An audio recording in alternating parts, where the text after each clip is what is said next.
Hey everybody, and welcome back to another video. This is me trying to be more productive on pushing out videos. And like I said, I always want to be open and honest with you guys, and the reason why I do this is because I know there are situations out there where people don't have or cannot use their voice. And I know how hard and lonely it can be going through something that you feel like you can't reach out to anybody. And I want to be open with you guys on this kind of dilemma that I've been going back and forth with myself that I've been pondering. And every so often, not when I'm depressed. I don't want to say that this happens when I'm depressed or whatnot. It just, when I get down and I start rethinking about things, and especially with this project that I'm working on, guys, that, it had me thinking about this. So what am I talking about? And I have talked about this on here and in the group that, when everything was going down in my high school, the abuse and the frustrating situation with the school where they, didn't basically want to deal with it. They didn't believe me. They didn't want to have anything to do with me, pretty much. They did everything in their power to basically shut me up and make it look like it was either my fault that I was asking for it or that I was just crazy.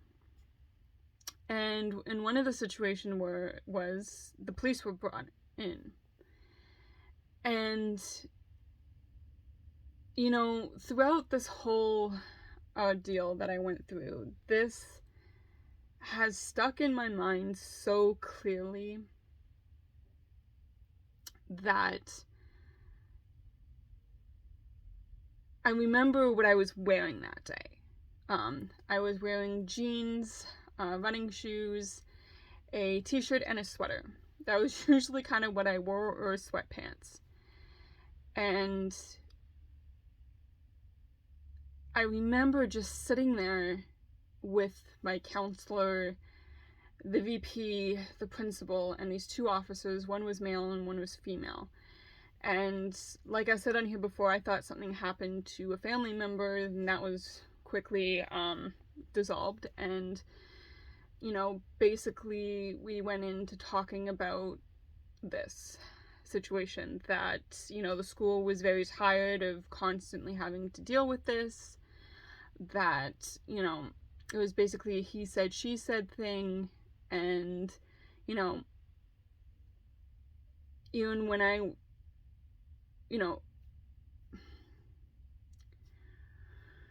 talked about the abuse, it was basically there was no evidence, when I knew in my heart that was bullshit because of the cameras that were in the school. I knew that there was fucking proof. Not of the whole, ordeals, because some of it was outside of school. And, just certain situations that I knew were for sure on camera, that the school basically lied through their teeth and said, there was no evidence and stuff, and that basically I needed to stop making up these accusations because they were false. That I needed to stop looking for attention, that I needed to move on with my life just because, my ex or whatever had a new girlfriend. That I needed to, be better, that if I didn't shut up, I would lose my scholarship, and that I just honestly needed to stop reporting incidents just to get attention. And, why this stuck out to me was these were officers of the law.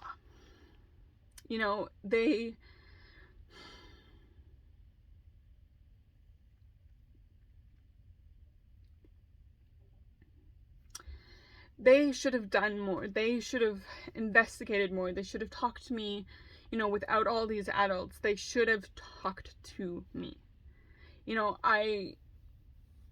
At the time I was 17, so I still needed my parents' permission, whatever. They didn't even get that from my parents for the police to talk to me. So I'm pretty sure to this day my parents still don't know about this. Again, through this project they might find out.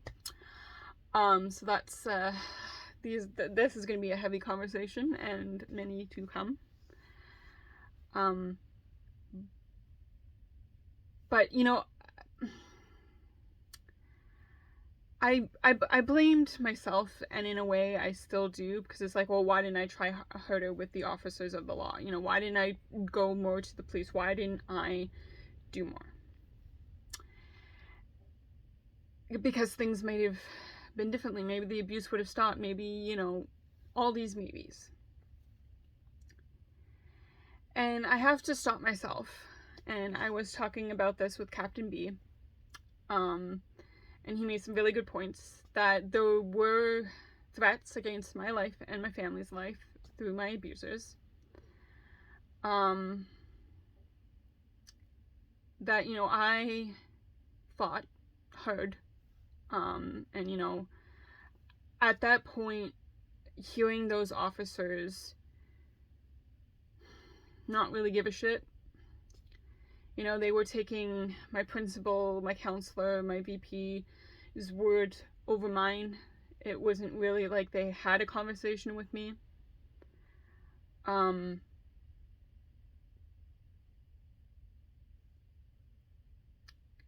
remember back in elementary school there was an incident. I'm not going to go into too much detail. But the police were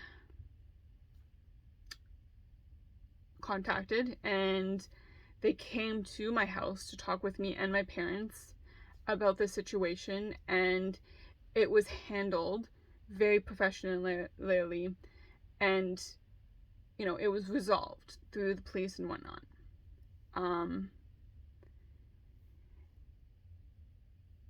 That is what I knew of the law. I know how, through my experience with the law, it was, I wouldn't say satisfying, but shit got done in the past with me. And I know law, the officers of the law and the court systems and all that stuff is very flawed. And, it's very unfair to certain people of race and creed and sexuality. And I got a really small taste of that that day. And, I could beat myself up, and, I'm not going to say that I don't, because I still do. That, maybe I could have been stronger or whatnot.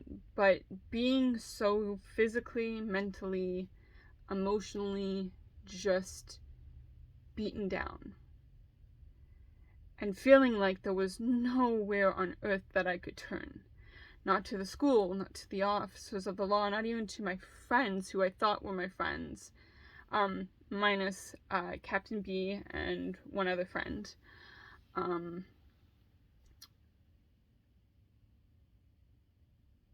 Even if there was a situation going on between me and that friend, I know that they would have come to my aid if I, disclosed everything to them. And one of the reasons why I didn't was because I was protecting them, because their lives were threatened too. This sounds very dramatic. This sounds very, pulled out of my ass, which it was, but it's not. It was a very sick and twisted situation. But getting back on track. And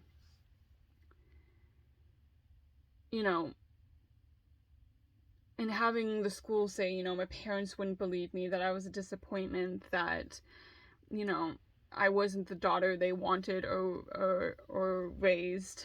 It was a whole lot of me against the situation. um,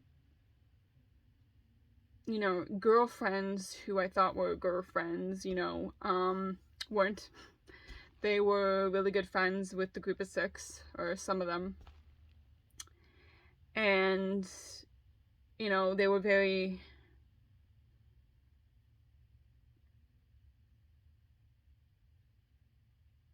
I don't want to say two-faced, I don't want to say they were picking sides, but it was very clear when I disclosed shit to them, it got back to the group of 6, and then shit got worse for me. I'm not saying that they purposely did it could have just honestly slipped out. But yeah, I honestly felt extremely alone, and I know those people out there that unfortunately are going through something like that they feel like there is nowhere on earth where they can turn to. And, reaching out and sharing these situations and experiences, they are fucked up. There's no way around that to make it all rosy and not. It's fact that it is fucked up. And, just having that sinking feeling that somebody feels that alone and that dark and that in that situation, it breaks my heart. And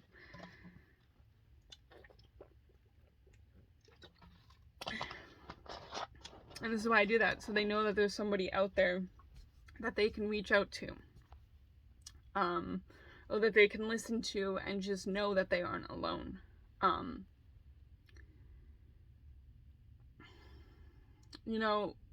I am not going to sit here and barely say that I'm innocent.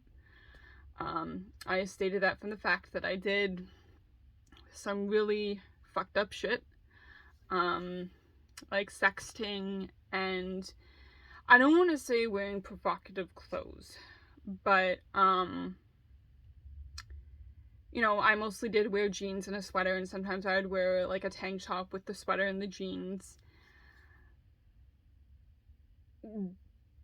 not to look for attention and not to be, out there, be like, ooh, look at me. It was never like that. It was more like, it was split. It was like I wanted to feel good, and it was also because, well, I was told I was a slut, I was a whore, I was trash, I was garbage. Might as well fit the part type of thing. Not to say dressing like that is like that. It just, because it doesn't matter what the fuck you wear, right? You shouldn't be sexually assaulted, abused, or name called just because of what you're wearing. I think that is totally fucking bullshit. Or that you're asking for it, I always hated that and always will. In that state of mind that I was in, that is what I felt. You know what? So it's like, well, might as well just dress the part type of thing. Not understanding it fully, because, I was still young. I was still, maturing, and all that trauma that happened all at once from those multiple years, I have talked about Stockholm Syndrome and PTSD and OCD and all that stuff, and I have all of that.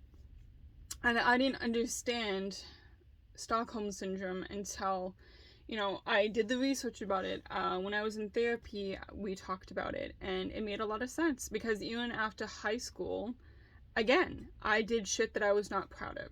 I felt very like my abusers still had the power over me. And yes, there were situations where I still texted them and saw them, because that is what I knew.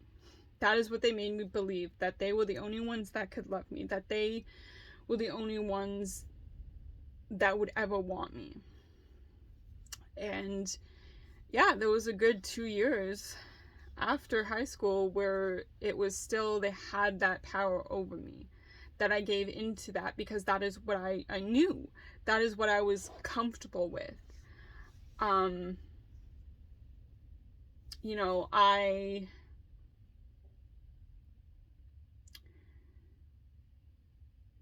well, fuck it. Why not? I had sexual relationships with, a few partners that, not to say that, I basically gave my body over them to do whatever the fuck they wanted to, because that is all I knew. I didn't know that I could enjoy pleasure. And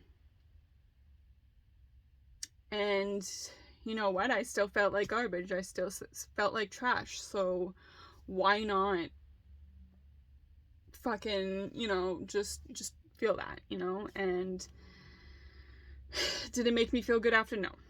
I often drank after that, or cried myself to sleep, or just hated myself more because, I know that they wanted the sex, and in a way I wanted the sex, and, I was there and present and gave my permission, and I'm not revoking that at all. I'm saying that, I was there for it because why not let them use me, type of thing, Why not just remind myself on that is all that I am worth, is a warm place for men to whatever.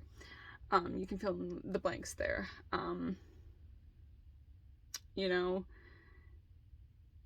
Because that is just a part of all the trauma and me trying to deal with it or suppress it or not deal with it, straight up.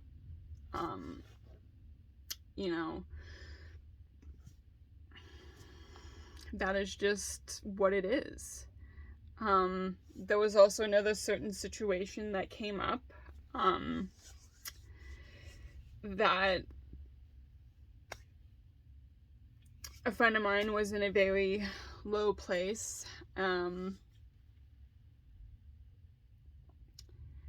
I let him use me to get out his frustration or whatever, because in that moment, in that time, why the fuck not, right? Type of thing. It wasn't like,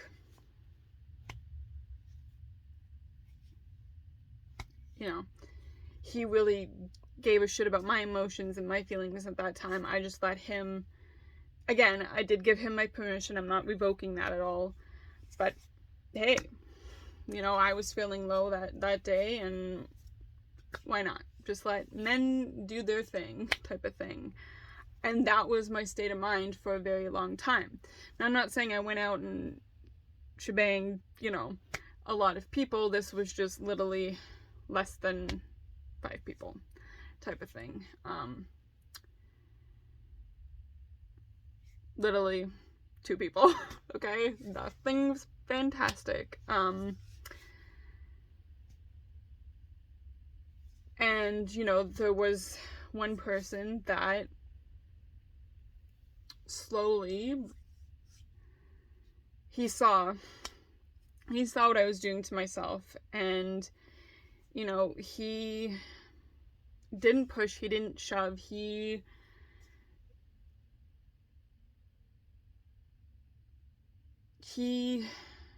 supported me, and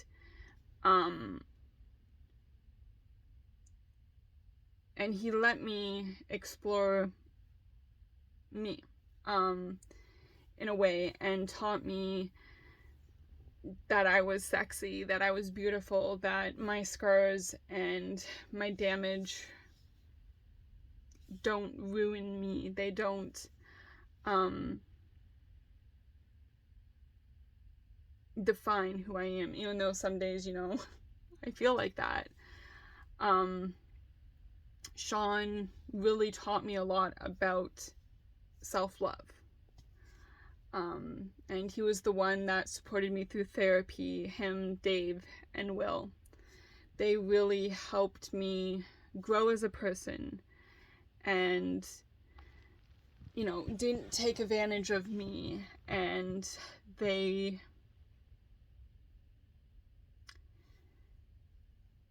made a safe place for me with a support system that I am so honestly grateful for them to this day. That they have done so much for me in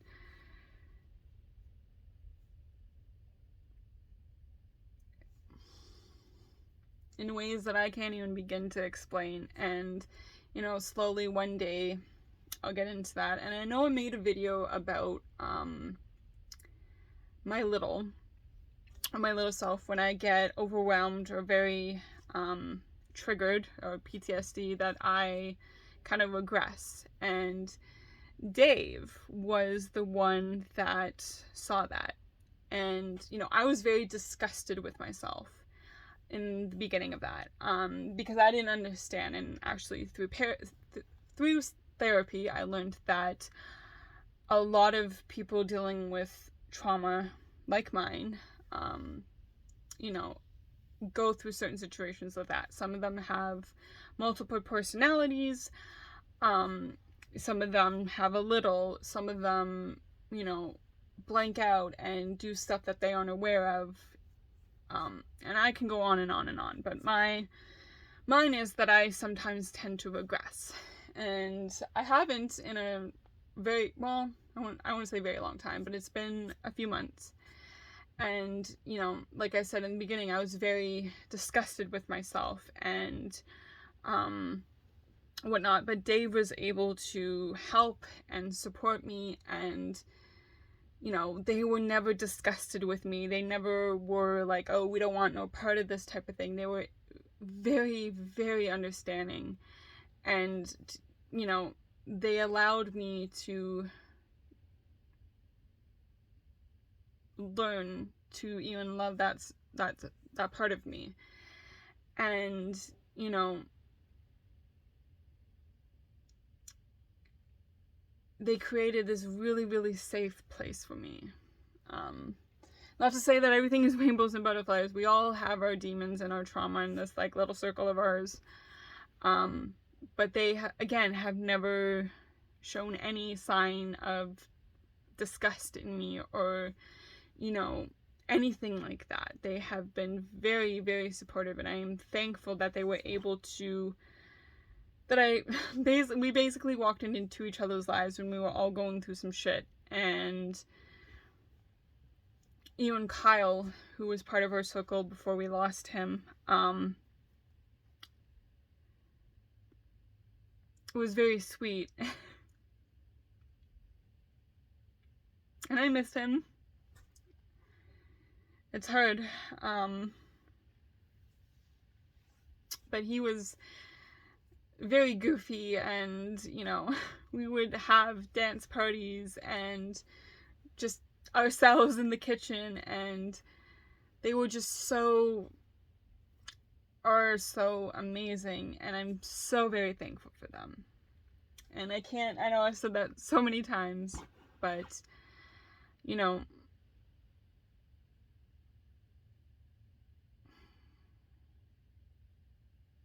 going through all that I went to has led me down this path of a lot. And sometimes I hate it. And sometimes I wish that I didn't have all this hurt and all these scars and all these baggage and trauma and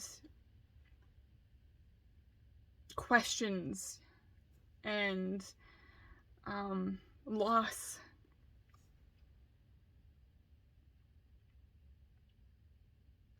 And pain.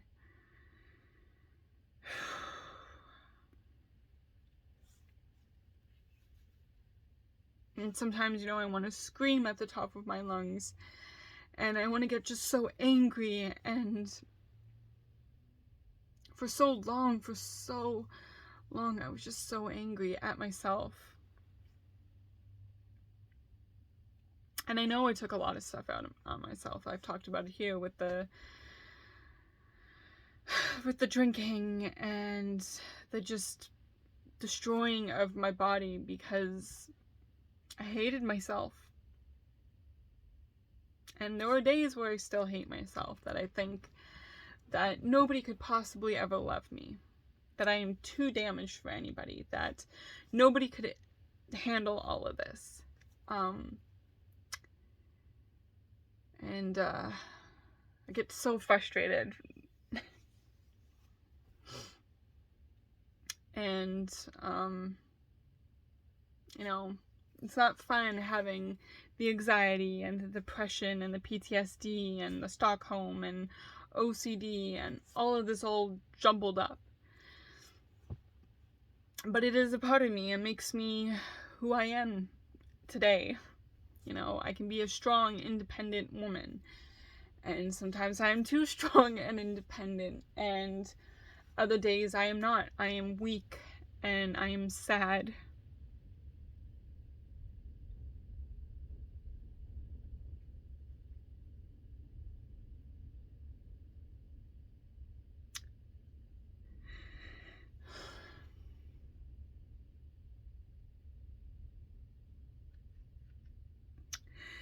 And in pain.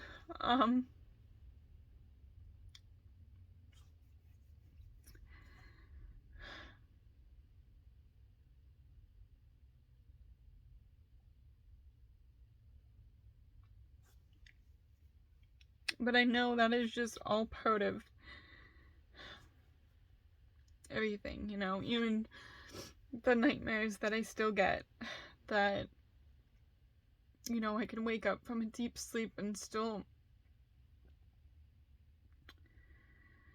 feel their hands on me, or feel their breath, or hear their voices telling me I'm trash, that nobody would love me. And,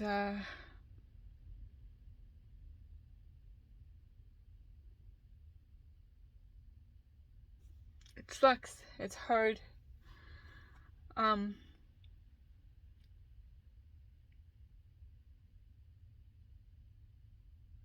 you know, missing my babies that I never got to meet.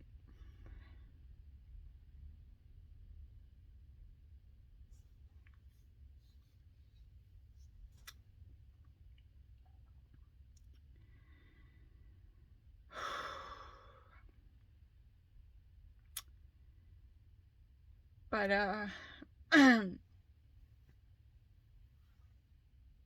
this is all part of it, you know? This is all part of trauma. And it can be a lot all at once, you know, one time and one day it could just come crashing down. And it's just so overwhelming that you feel like you can't breathe. And then all these questions come back, like, should I have done more with the police? Should I have been stronger? Should I have? And, you know, again, this is why I do these videos, is because I know people have those questions of themselves in situations in their life. And it sucks not having, or questioning, or wondering. And it just feels like sometimes you can't breathe, like an elephant is literally sitting on your chest.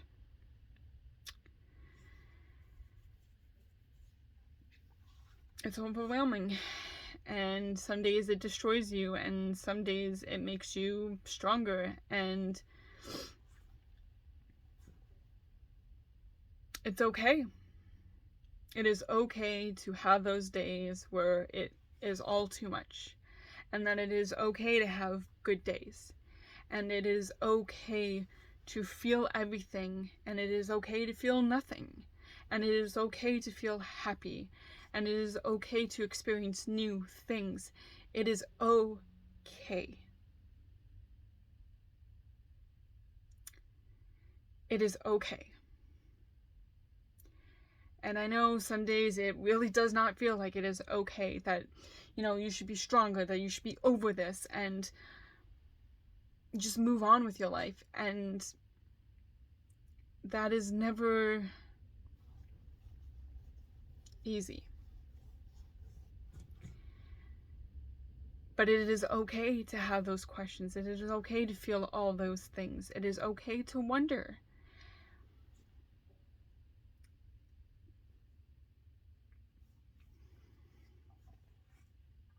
It is okay. Guys, I'm going to leave it here. It has been an extremely long video. But, you know, it's good to just talk shit out sometimes and experience things and feel things. And why not?